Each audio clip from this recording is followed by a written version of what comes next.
it don't happen, oh my people. Unbelievable. No be small something, oh. I know say most of una know this prophet. He na Prophet David Yahweh. My people, as I dey talk to una now, e don burst come out. Oh. No be small matter, oh. Na e dey grand. No be small thing. As una dey see this video, una see this picture so when e paste, my people. No be small thing na e talk, oh. E come still call JPAC come out. He can say JPAC, say he thank am as he say the truth over the trading matter when they grant. No be small something. Late again, he can still let JPAC know say na two face, na e bio. No be small matter. Say where money for the come out, na e dey go. Say this man so when they drag, I no wan call him. Say this man na two face. Say the man na child of God. Later he come still go babalawo. Say wetin he go dey do for babalawo hand. He come still call his spiritual father. He say he dey fight for the man. They do everything for the man. Say later now he don go patronize babalawo. No be small thing, my people. Na so he come still talk say na this man say he contribute people wey carry him page down. Welcome to Zion City of the Yahweh Synagogue. My name is Prophet David Yahweh Chukadebia. Akaramaro Akaramo. You destroy power of Okite. Destroy power of Mary. Okuchara Hunter has no power. That's why this Sagobola can finally join Ndokite. I told you, you hear from me. Ebuko be Zion of Satan and then Sagobola Aguizi. Is your here? Name make a noise. I told you, you hear from me. This is just the beginning. Who is a madman? Who is the occult man? You are the occult man and you're calling other people occult man. James Agobor, he bụ onye occult. Ị na-akpọ ndị ọzọ occult. Ọkwefu na ijegode buru oke ite. James Agobor, ijegode buru oke ite. Ha gwara ngo ị ga-ekwetara na-eme. Share the telecast someone, David Yahweh. A man who God endowed with power have 1.60 million angels. The man that came, God ndị Igbo mma. As the eziokwu bụ ndụ okwu asị bụ. Mas na I will not be fighting this year. But the reason why I'm doing better now, here prophecy last year, so coming to pass. I came to let you know that here I need no one. No, you not watch it with me, no, you not watch it more with the center. No, you more kid.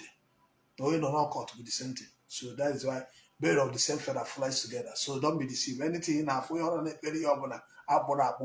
Melio, whether or that China will be the same thing. Well, let us hear from JPAC Okwanya. I'm going to man now. Okita can stop Tandi, or more. Only snake is up to Tandi, or this is Chukadibia. Okay, man, and Okita and Nog. JPAC was the one promoting our walk. After the come conquer, what happened? JPAC, what was I on the side of Nabatia? Bibi go their spokesman. Then never no Balmumba to make sure they destroy the world they cannot. That was no more Karama, the last man standing. We have come to bring down the kingdom of darkness. Ebukobi have brought shame and disgrace to what? The kingdom of God. Now, because of the arranging and the fake thing that you people did, that's why Ijele is in the prison, Rabbi. And you're claiming you're doing 100 days. Mr. Man, let me tell you one way is yoku. Arrange. See your place where the claim say be prophet. Yes, I go on. You can go and I go. You go and that time, what if it? You need to claim, even now, you're nobody. You're nobody, just making noise. You know, I said that the Yahweh, let us hear what his friend say. JPAC he's trying to defend it, but at the end of the day, end up exposing themselves. Then, can I just see the issue of where he is worshiping before or even now? In case of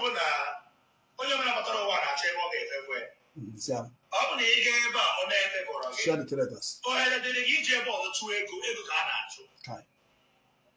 Agbola was spotted in so place. Money is the root of all evil.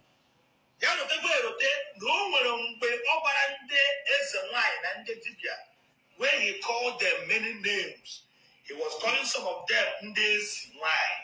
He was calling some Ndetibia that they are serving a non-living thing. You see, hypocrites. They are not serving the living God. When he was defending a particular priest, evangelist Ebukobi, Because of evangelization, he insulted a lot of native doctors. He insulted a lot of traditional rulers. He insulted a lot of SY and named them AZY. And go far to call me the prophet of the Most High a fake. Why not cut? See them all now. They all cut people. Stop coming from native doctors. Will you still insult the Dibia if tomorrow money stop coming there? Because as it stands now, all the members it's all about money. Brotherhood, I told you those people don't serve God. It's all about money. Your pack is in Zara. Now come to Indo Kit. They were trying to promote you. They did not insult you. Listen to me. Before you throw insult on JPAC, listen where I am coming from. It's not that when you watch video, 1 minute video, you come out and be shouting. They are now supporting you. Native doctors are throwing money, spraying money on you in rapper and rapper. This money native doctor has ever given to you is 500,000, which I saw now. Yes, one more. Edo Kite can you Musayo?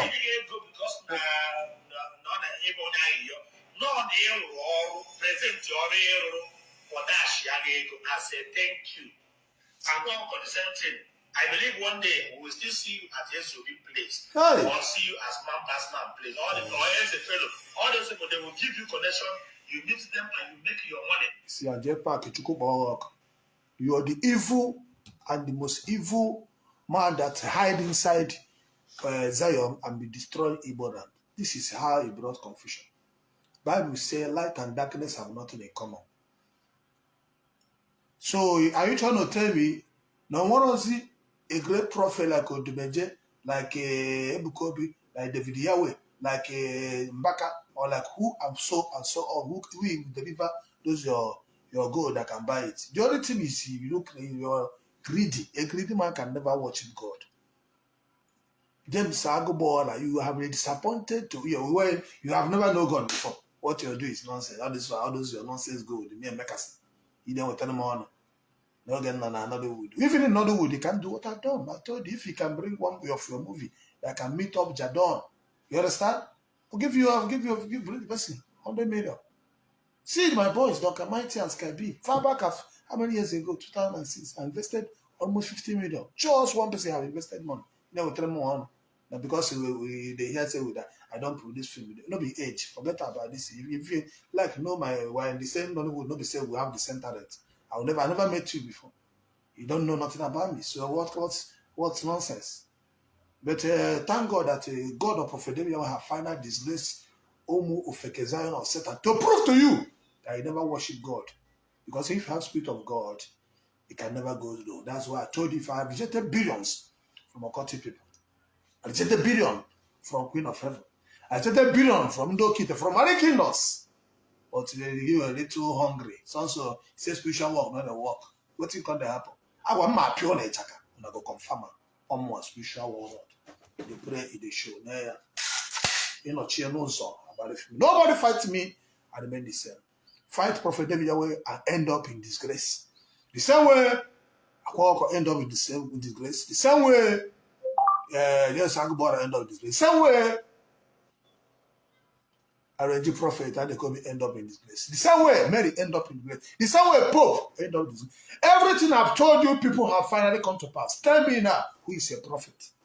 All those people who have been making noise, talking all sorts of things, are you not ashamed of you? Are you not ashamed of you? Where are the Zion people? You claim you know God, you know nothing.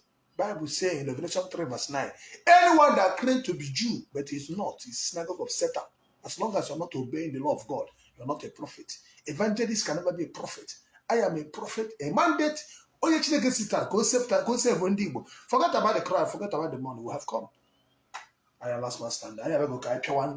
That don't want another man. I don't like any. But Bible say, I'm not against men and Andibo. I'm not against church. I'm not against Christian. But I'm against evil. I'm against lie. I'm against deceive. If you have seen anywhere I've lied, come and prove it. You have seen me every day world more like Ukraine, just like but now the whole world na free every day. Analo ega he na sine ego kid, ego ritual. Kiga na analo, are you no more worse than my pocket or that will be? And just say one man, one no more. This is how he brought shame to the Christianity and to yourself. But God Almighty will punish you for lying against me. I told you, you hear from me. Share the telecast, all the Zion city, all the Zion, all the truth, Igbo, share this thing, share the telecast. These are the same man who have been translating against us. You do this one. These are the people who had my page because of the truth. This is what he's doing now. This is what he's doing. Tomorrow you come out and talk nonsense.